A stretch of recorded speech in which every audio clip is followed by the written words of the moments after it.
సరే, మీ అత్తయ్య గారు ఫోన్ చేసి చెప్పారు కాబట్టి ఒప్పుకుంటున్నాను. తర్వాత ఏ ప్రాబ్లం వచ్చినా మేము రెస్పాన్సిబుల్ కాదు. అలాగే డాక్టర్. నర్స్. Yes doctor. ఈమెకి అబార్షన్ చేయాలి. డ్రెస్ చేంజ్ చేసి ఆపరేషన్ థియేటర్ రెడీ చేయండి. Okay doctor. రండి మేడం.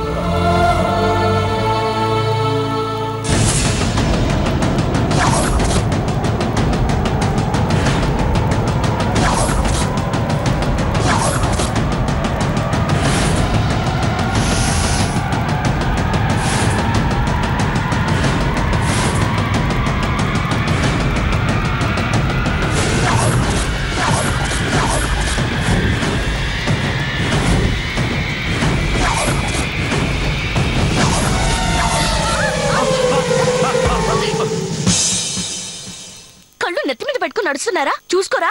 నిజంగా సారీ. వదిన అబార్షన్ చేయించుకుంటుందంట. అమ్మ అర్జెంట్గా హాస్పిటల్కి వెళ్ళమని చెప్పింది. నేను అక్కడికి వెళ్తున్నాను. ఏయ్, ఓ సారీ, దిగు.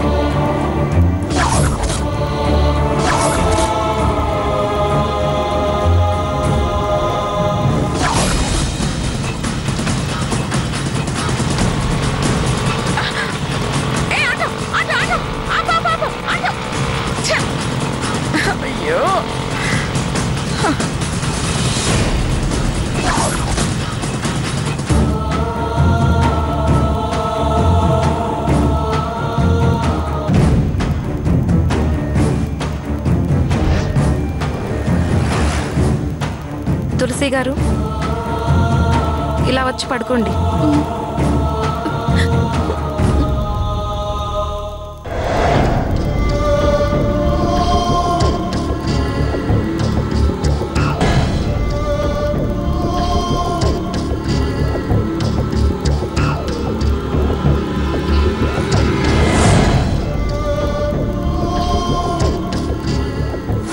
కాదని కాలు దువ్వావో పుట్టే బిడ్డ కోసం అది పుట్టింటికి వెళ్లాల్సి వస్తుంది.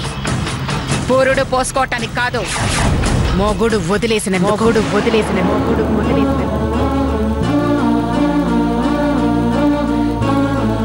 పడుకోమ్మా.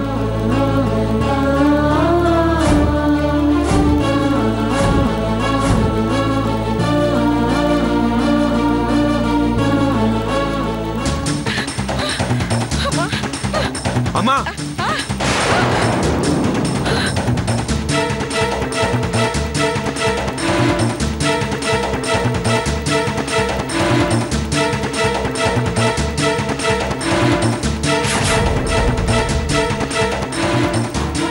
ఏం పర్వాలేదమ్మా, పద.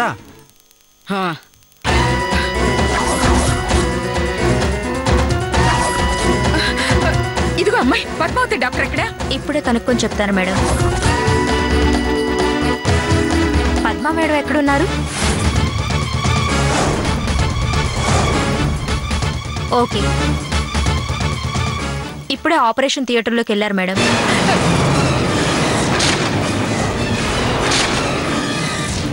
రావడానికి కొంచెం టైం పడుతుంది. అయ్యమ్మా, ఇక్కడికి ఆపరేషన్ థియేటర్ ఉంది.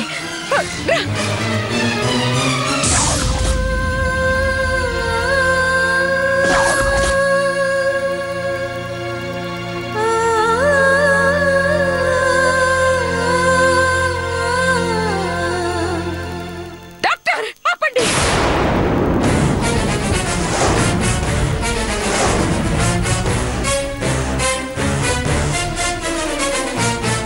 ఇలా ఆపరేషన్ థియేటర్లోకి రాకూడదు మేడం. బయటికి వెళ్ళండి ప్లీజ్. బుద్ధుందా? నువ్వు అసలు డాక్టర్వేనా? ఏంటి మేడం మీరనేది?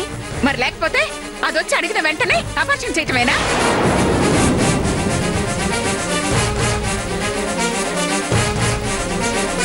అదేంటి మేడం, మీరేగా ఫోన్ చేసి మీ కోడలకు అబార్షన్ చేయమని చెప్పారు.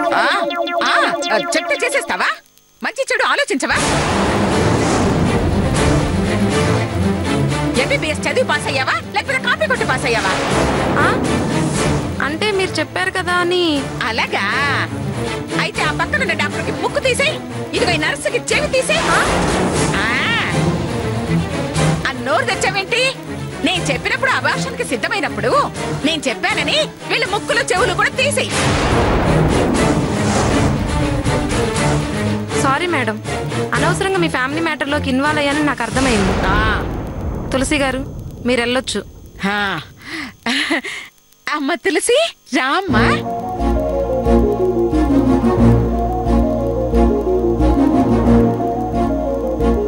రండి, మీ కడుపులో ఉన్నవాడు శ్రీకృష్ణుడు అంతటి గొప్పవాడండి. అందుకే ఎన్ని నిందలొచ్చినా తట్టుకుని నిలబడుతున్నాడు.